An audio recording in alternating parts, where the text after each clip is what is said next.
Warahmatullahi wabarakatuh. Balik lagi sama Jamur 88. Nah, video kali ini menindaklanjuti dari video pertama saya tadi tuh soal obat sirup yang menyebabkan gangguan fungsi ginjal atau gagal ginjal pada anak. Nah, ini ada rilis resmi, pernyataan resmi tadi dari Badan POM. Saya udah download formatnya di PDF. Badan Pengawasan Obat dan Makanan, klarifikasi dari Badan POM-nya. Tanggal 20 Oktober 2022 jam 15.20 tadi, jam 4 saya baru dapat. Nah, penjelasan BPOM RI ini tentang informasi keempat hasil pengawasan BPOM terhadap sirup obat yang diduga mengandung cemaran etilen glikol EG dan dietilen glikol DEG. Nah, ini beberapa poin-poinnya. Ada 1 poin, 2, 4, dan tadi yang poin ketiga ini sirup obat yang diduga mengandung cemaran EG dan DEG kemungkinan berasal dari 4 bahan tambahan, yaitu propilen glikol, polietilen glikol, sorbitol, dan gliserin atau gliserol yang bukan merupakan bahan berbahaya atau dilarang digunakan dalam pembuatan sirup obat. Sebenarnya bahannya ini nggak berbahaya, tapi dilarang untuk penggunaan sirup obat atau pencampuran sebagai larutan si zat aktifnya.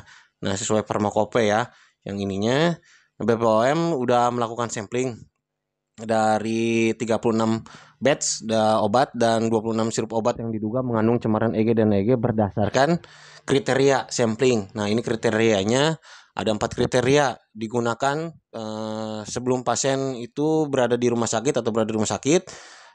Terus diproduksi oleh produsen yang menggunakan 4 bahan baku pelarut, yaitu tadi propilen glikol, polietilen glikol, sorbitol, gliseril atau gliserol dengan jumlah volume yang besar.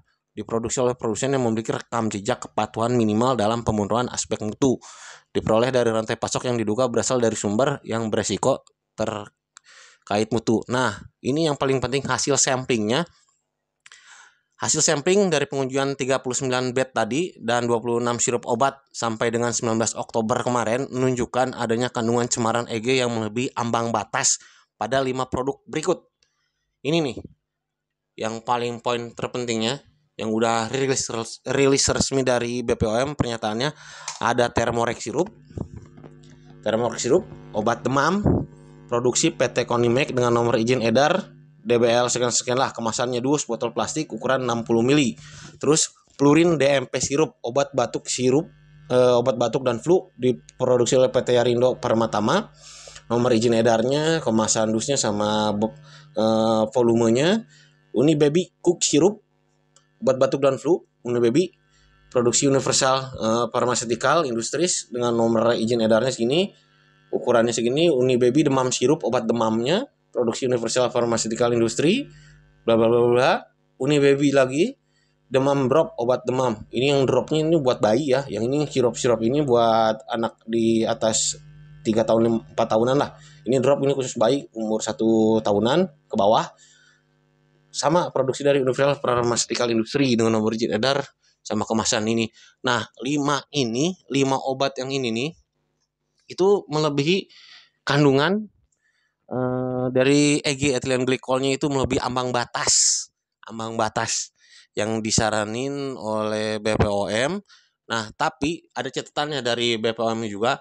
Namun demikian, hasil uji cemaran EG tersebut belum dapat mendukung kesimpulan bahwa penggunaan sirup obat tersebut memiliki keterkaitan dengan kejadian gejala ginjal akut. Karena selain penggunaan obat, masih ada beberapa faktor risiko penyebab kejadian gagal ginjal akut seperti infeksi virus, bakteri, dan multisystem inflammatory syndrome in children (MISC) atau sindrom peradangan multisistem pasca COVID-19. Nah, dari poin ke-6-nya terhadap hasil uji 5 sirup tersebut, kandungan EG yang melebihi ambang batas sebagaimana tercantum pada poin 5, BPOM telah melakukan tindak lanjut dengan memerintahkan kepada industri farmasi pemilik izin edar untuk melakukan penarikan sirup obat dari peredaran di seluruh Indonesia dan pemusnahan untuk seluruh batch produk. Penarikan mencakup seluruh outlet antara lain pedagang besar farmasi, instalasi farmasi pemerintahan, apotek, instalasi farmasi rumah sakit, puskesmas, klinik, toko obat, dan praktik mandiri tenaga kesehatan. BPOM telah memerintahkan kepada semua industri farmasi yang memiliki sirup obat yang berpotensi mengandung cemaran EG dan DEG ini untuk melaporkan hasil pengujian mandiri sebagai bentuk tanggung jawab pelaku usaha. Industri farmasi juga dapat melakukan upaya lain seperti mengganti formula obat atau bahan baku jika diperlukan. BPOM bersama Kementerian Kesehatan, pakar farmasi dan pakar farmakologis klinis, Ikatan Dokter Anak Indonesia, IDAI, dan pihak terkait lainnya terus menelusuri dan meneliti secara komprehensif berbagai kemungkinan faktor risiko penyebab terjadinya gagal ginjal akut atau AKI ini. BPOM akan terus memperbarui informasi terkait dengan hasil pengawasan terhadap sirup obat sesuai dengan data yang terbaru. BPOM mendorong tenaga kesehatan dan industri farmasi untuk terus aktif melaporkan efek samping bla bla bla. Nah, ini himbauan dari BPOM. BPOM mengimbau masyarakat untuk waspada, menjadi konsumen cerdas dan selalu memperhatikan hal-hal berikut. Memperoleh obat hanya dari sarana resmi, yaitu apotek, toko obat, puskesmas, dan rumah sakit terdekat. Dan membeli obat secara online dapat dilakukan hanya di apotek yang telah memiliki izin penyelenggara sistem elektronik farmasi. BPOM secara berkesinambungan melaksanakan patroli cyber pada platform situs, media sosial, dan e-commerce untuk menelusuri dan mencegah peredaran obat ilegal, menerapkan cek klik yaitu cek kemasan dan dalam kondisi baik, cek label, cek izin edar dan kadaluarsa sebelum membeli dan menggunakan obat. Nah, ini apabila masyarakat memerlukan informasi lebih lanjut bisa menghubungi lapor.go.id atau kontak senternya Halo BPOM 1-500-533, pulsa lokal, SMS-nya sekian, WhatsApp-nya nomor sekian, emailnya di sini halobpom@pom.go.id, Instagramnya @bpom_ri, Facebook fanpage-nya bpom official, Twitternya nah bla bla bla gitu. Nah, jadi sampai sekarang baru ada 5 produk yang dinyatakan melebihi ambang batas EG,